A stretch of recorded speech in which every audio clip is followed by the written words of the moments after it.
Hello and welcome to the Journal. I'm Steve Kendall. As Northwest Ohio continues to become more diverse, there is increasing need to address how the U.S. deals with immigration issues.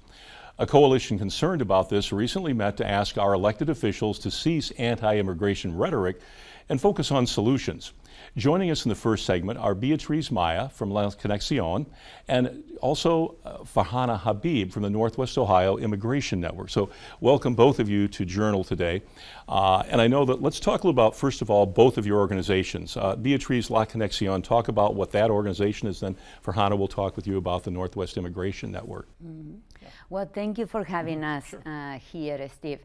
I am Executive Director of La Conexión, as you mentioned, and La Conexión is a community-based organization established in 2013 by a group of Latinx residents of the Northwest Ohio region. And the issue was that we were seeing the Latinx community grow in the region. As you know, there was significant growth between the 2000 and 2010 census. And again, we saw that increase, a significant increase. Just to mention Wood County, the Latinx population grew 46%. In Wood County alone, and we had a similar growth all over the Northwest Ohio region, actually helping offset population losses in the region and in the whole state.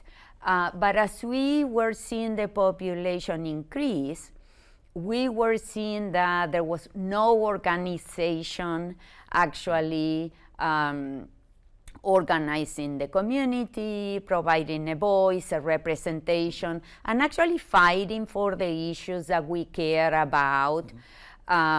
So outside of Toledo, right? Because in Toledo, as a major city, of course, you do have a network of support for the Latinx community as well as other communities.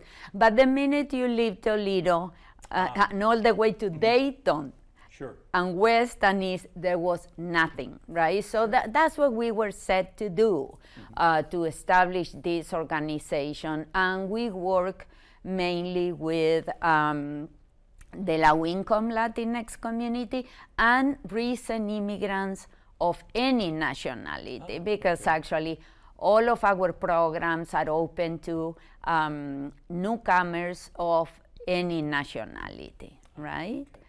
And yeah, I was going to say, because, and you make a good point that, as you said, because let's face it, the rural areas of Ohio aren't typically super diverse. And so you make a good point that it would be normal for there not to be those kind of support services or those sort of support organizations once you move outside a metropolitan area, because typically the population has been less diverse than it would be in a big city. So that makes a lot of sense that that's where you really need to address your activities. Farhana, talk a little bit about the Northwest Ohio Immigration Network. You were part of this event in September at Lourdes College to talk about immigration issues. So talk about your group a little bit. The Northwest Ohio Immigrants Rights Network is an offshoot, if you will, of La Conexión. It started out about 4.5 years ago in 2018. And it is several organizations have come together, multi-faith organizations, faith-based organizations, and other organizations that believe that we need to change the narrative in the state of Ohio and elsewhere, and especially in our Northwest Ohio region, regarding immigrants, refugees, undocumented people who've lived here forever, and we have issues with them that need to be addressed, mainly with the policy change and mainly with our lawmakers. The Northwest Ohio Immigrants Rights Network is not so much service-based, but we really want to change things through policy and approaching the lawmakers. The event that you talked about that was held on September 11th, we had invited several people. We had co-conveners with us, with the Sisters of St. Francis and the Multi-Faith Council and others, and we had invited all the interested organizations that would come together, and we had a very energetic, if you will, meeting there, in which many people are doing services, and these are disjointed, and we came together in order to make sure that we know each other and what we are doing for our immigrant brothers and sisters. And also in order to make bridges between organizations, in order for us to come together to approach our senators, lawmakers, and change the narrative from and educate the people at large regarding the misconceptions that exist for immigrants. And when you talk about that, what are the things you see, and briefly, I mean, in terms of what are some of the misconceptions that you're trying to dispel and inform policymakers and lawmakers that, look, you're talking about this in a way that isn't accurate, it isn't appropriate. What are some of the things you're trying to change with them specifically? I am going to talk about the two things that are the topmost in everybody's mind given the November 8th is approaching. Okay. One is economy, and two is inflation. And for economy, we actually had a employers roundtable several months ago in which all employers, and we had representatives from various senators in Ohio, in that employers roundtable, so that they could hear it from, not from us who they think are activists, but people who actually are hiring people who really need employees that they cannot hire because they don't have a status. So in order to change the policies in a way that people can get to work, such as driver's licenses, or in order for people to be able to hire and not be legally punished for hiring people who are undocumented, in order to form policies that are a win-win situation for the employers and for the society at large, because these are tax-paying jobs and people will be paying taxes if they are employed. Well, and that's a really good point, because you said it connects the people who are actually at the front line, the hiring, the companies who can address the policymakers and the lawmakers, as opposed to, as you said, some of the, well, here comes that activist again. So of course she's going to say this, but when they hear it from which is always ironic, when they hear it from somebody else, it carries a different weight for some reason, because I guess it's that way. Now, Beatriz, when you talk about the services you guys are providing, because we got a couple of minutes in this segment, what are some of the things you're trying to bring to those outlying areas outside of the city of Toledo, the kind of services that need to be available there now? There was not a lot of services specifically for recent immigrants in particular.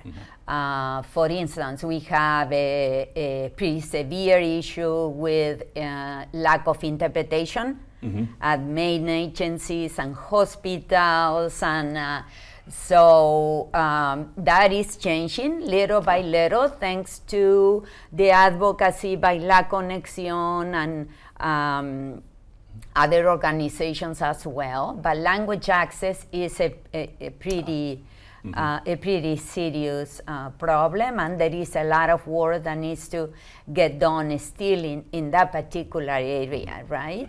And there are other services that, because some of the recent immigrants lack documentation, USA documentation, then they don't have access to some basic services as well. So our agencies are kind of filling the gap for these services and providing them, as well as other things like La Conexión provides, like English classes and citizenship classes and workshops, basically integration services and integration education, because when you are new in a country, there is a lot that you need to learn, right, to function properly, like for instance, having a credit history, that's something that is very new for us. Sometimes we are used to pay cash, and that's the perfect credit history for us, right? But here, no. You need to have debt, and they need to see that you pay, and that's your credit history, right? So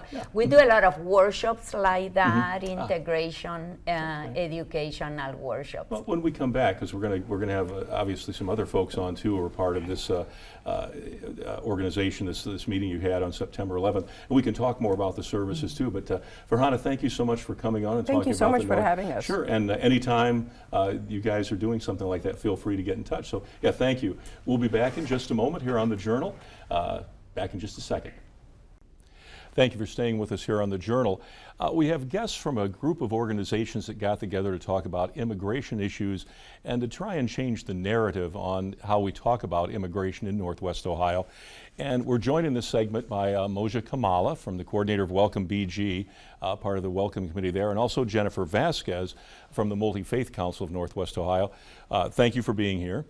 Both of you were part of this, so talk a little about your organizations and your role in the event that took place on September 11th and how you see your participation as we move forward with the initiatives that were discussed there. So Jennifer, if you want to talk, yeah. So I am part of the leadership of the Multi-Faith Council of Northwest Ohio. I've also been a member of the Northwest Ohio Immigrant Rights Network since its founding as well. So I have sort of both organizations there. And the Multi-Faith Council, their mission is to facilitate programs that draw together diverse faiths for the purpose of building respect and relationships and working together for the common good. And so there's quite a bit of overlap between what the faith communities are experiencing, what the immigrant communities are experiencing in terms of some of this hateful rhetoric and fear-based kind of language. So we were able to come on as a co-sponsor because we have some similar goals. The thing about go ahead. I was going to say, and it's interesting that you mentioned that because we would look at the faith organizations thinking there really wouldn't be a lot of difficulty among them or within them, but they're obviously, just like every organization, there's going to be not everybody's going to agree on everything. And that's kind of what you're trying to deal with internally as new people come into the area, basically, with your organizations as well then. Sure, I think it's human nature to gather together with people who are of a like mind or maybe a like background, and so when people come into the community from the outside, there can be, especially with the narratives we're hearing in the society about scarcity and about fear, and there's only enough for so many, and so we need to, kind of fight for our own resources and be afraid.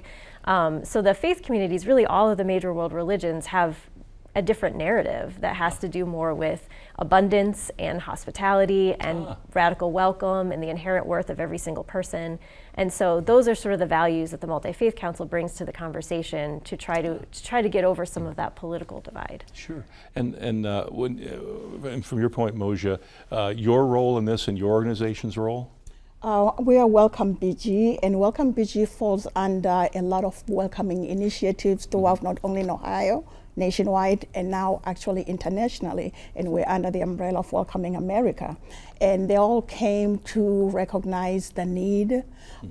They were coming from the labor shortage, economic development angle of it, and they recognized, just as Beatriz said in the earlier segment, that especially in our community, we have a larger amount of people who are retirees, people who are no longer working, and you hear how many times I went to McDonald's and it took me too long. There's a reason for that. There's labor shortages. Staff shortage, sure. The employers know that. They recognize that, which is why they're willing to not only work with us, but as well as the political partnerships to make sure that we know that we need people to come and work, and the people who are coming, who are immigrants, they are of that working age. So coming from that, that's how Welcome BG came to be, and it was a resolution that was passed by City Council back in 2017, and we have been operating since 2019. Basically, our mission is to then attract and look out for those people to come to be part of our community, and hopefully they find us nice, safe, accommodating, inviting, and welcoming to them, and so that they can also fill in those labor shortages. And that's where our task, majority of the time, is our time is placed on that, which is basically economic development, living and thriving once they're here, where, in housing, where they're staying, as what also was mentioned before, language access. How easy is it for them to integrate, to get, come in running and actually share their talents and skills? And that's what we're predominantly here for. Well, and it's interesting, both of you talked about things that I know that are current, but a lot of what we've talked about in both segments so far if you look back in history, it's the same, unfortunately, the same arguments about, as you said, well, you know, they're coming in and we have to fear because they're going to take our jobs. And those are unfortunate themes that have run through American history whenever any immigrant group came in. It's just ironic that here we are several hundred years later and we're still having to talk about it. But I guess it requires, as you said, it requires groups like you to help bridge that and sort of find a way to make this all work. But it's ironic that the arguments haven't changed. The unfortunate rhetoric hasn't changed. And I guess it's good that your group is trying to get together to do that, that all of you are trying to move that forward.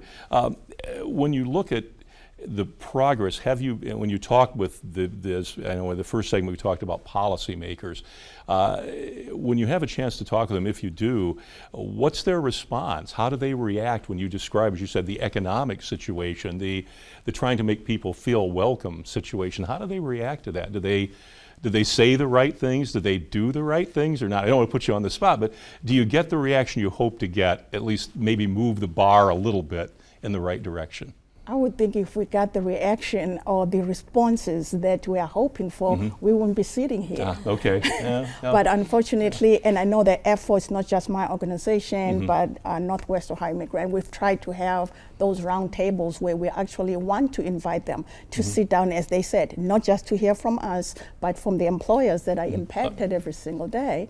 But most of the times we either get their representatives, and unfortunately that's what harms the whole progress in that the rhetoric continues, and the only time an immigrant issue comes up or is used is always used as a political tool for personal gain, and they forget that there are human beings behind the word immigrant. Yeah, and that's a good point. Now, and from the Multi-Faith Council's point of view, obviously you go across all denominations, all religions.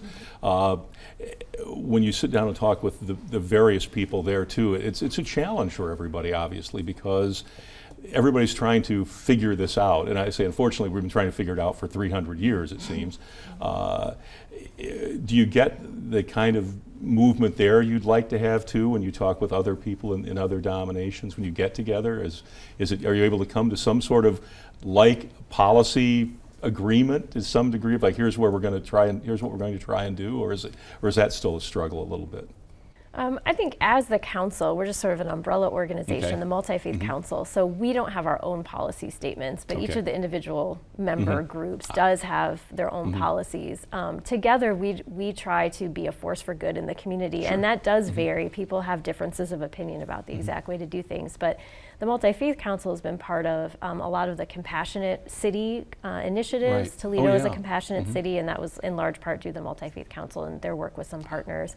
And so they really have had for their entire 20-year existence a focus on how can we be more welcoming and inclusive so that everybody has is able to experience wholeness or wellness, however that's defined. And so we don't necessarily have to agree on all of the doctrinal points or even all of the policy points to be able to work towards that kind of environment. And I do see progress in individual, getting the word out. The Northwest Ohio Immigrants Rights Network has had a lot of educational events, and there have been a lot of well-meaning people who have come and just are totally siloed and don't know any immigrants and don't know these stories and don't know the situation. And so through the educational events, we've been able to raise awareness and get people more involved. Yeah, and that's a really good point. I think all of you have talked about that the more we learn about each other, the better off we are. Yes. And yet that's the first step, I guess, Yes. being aware of other people and how other people, who other people are, what they are, what they're not. Because I think that's the big thing. We have conceptions about or ideas about what we think people are, and the reality is we're probably totally wrong, but we think we know, and that's, and so your group's bringing people together to talk more about who everyone is and what, that is probably a big first step. So great. Yeah, stories I think is what would ever change, because us talking will never be enough, but we have to make platforms where communities come together and have these conversations, because I can be sympathetic from afar, but like you said, if you've never met an immigrant one-on-one, and when you do, it's like, oh, you're just a human being like I am. Yeah. And What you a don't shock. think I mean, isn't that exactly. amazing? Exactly. That's what it takes to get to that level. That's the only way we'll change change that narrative. Yeah. Yes. Well, Moja Kamala and Jennifer Vasquez, thank you so much for being on, and we appreciate you you. taking the time to do this, and thank you for all the work you're doing currently in the community. Thank Appreciate you it for very giving much. us the platform. We'll be back in just a moment here on The Journal. Thank you for staying with us on The Journal. Our guests in this segment are once again Beatriz Maya and Farhana Habib.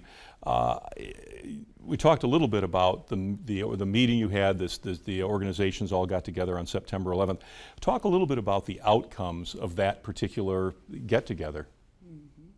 Yeah, the goals of the meeting were to deepen relationships and initiate collaborations. So there were some pretty tangible things that came out. And for instance, one very specific is to increase collaborations regarding services provided to immigrants and refugees, because in some cases, in the dialogue, we could see that there was duplication of services, or even people not knowing what the other agency was doing, so becoming more familiar with the work that each of us are doing. So one of the things that came out is to come up with a directory or a guide of agencies and services that are provided, this both for each of us as providers, but also for immigrants themselves, to have a good guide of resources, right? In Northwest Ohio. So that was one of the things that we're gonna be working in the next couple of months. Yeah. Now, and you mentioned resources. Obviously, all of your organizations have to have some form of funding. I mean, how can people help you with that? Is there a mechanism for them to support the immigration network? Is there, for La Conexión, is there a way for people to get involved to help you provide some of the resources for you so you can provide the resources for other people? Yeah, that was one of the things that came out, and it happened to every single organization that was present, and is the lack of funding, really, to do the work that we need to do, particularly when we are seeing these populations increasing. And from all over, there was agencies serving refugees. There were legal services like Advocates for Basic Legal Equality, ABLE, was one of the conveners, and they were talking about the need to increase legal services. However, the lack of funding there is for these services, right? And of course, La Conexión, we really ran with very little funding. So that was a very, very common complaint in the group. Now, and Farhana, one of the things we touched on a little bit is that, and you mentioned, I think, specifically too, is that people have a lot of misconceptions. They believe they know about immigration. There are certain things they believe. What are a couple of the misconceptions that you really would like people to understand that they really don't understand about immigration and about the people that we're talking about? What are the two biggest things you would say, hey, you're wrong, here's what people think, here's the reality? I'm a physician. Okay. And it took me 16 years of going through all the legal channels to become a US citizen. So when people say get in line, the line is really long. Really long, wow. And it is a very expensive process. So it's not as if I came into the US today and in 3 months I would have a green card, and in a year I would have a blue passport. That is not how things happen. That is not how our immigration system is set up. So people first, before they have these conceptions or misconception or believe on the political rhetoric, they need to educate themselves on what our political system entails for an immigrant who comes in, either through legal channels, or if they are undocumented, what are the ways that they can become legal resident of United States of America. For undocumented workers, for DACA, it is a very, very hard road because the venues do not exist, or they exist with many barriers. So before people say do this or do that, they themselves need to get educated and not pass judgment on people. People are here for a variety of reasons, and most of them are the same as anybody else. Sure. For a life without danger, and to seek happiness, and to be with their family, or to work for their family and for their betterment. So we all live for the same goals in our lives. And those are very good points, and I appreciate you coming out and talking about it, because I think, as you said, people seem to think, oh, like 1 week you come in, the next week you're a citizen, and as you said, the processes are much more complex than that, and that's probably a huge misconception. So thank you so much for helping with that. Thank you. Oh, real quick. If I can add, just because I don't want to leave without talking about the need for immigration reform. Okay. And that's another misconception, talking about why do we have 11 million undocumented people in the country? They just don't go through the process. And the point is, there hasn't been a reform of our immigration laws for over 30 years or more.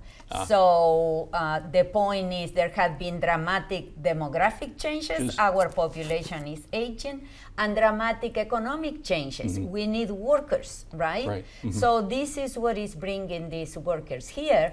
So the immigration laws have not adjusted have not kept up with the time. Demographic and economic. Okay, so good. we need that. Okay, and we're going to unfortunately, we're going to have to leave it there, but I appreciate all of you coming on to talk about this, and obviously it's an issue that we need to talk a lot more about and educate and illuminate people on. So thank you so much. Beatriz and Farhana, thank you so much, and thanks to Jennifer and also Moja for coming on today and talking with us about this.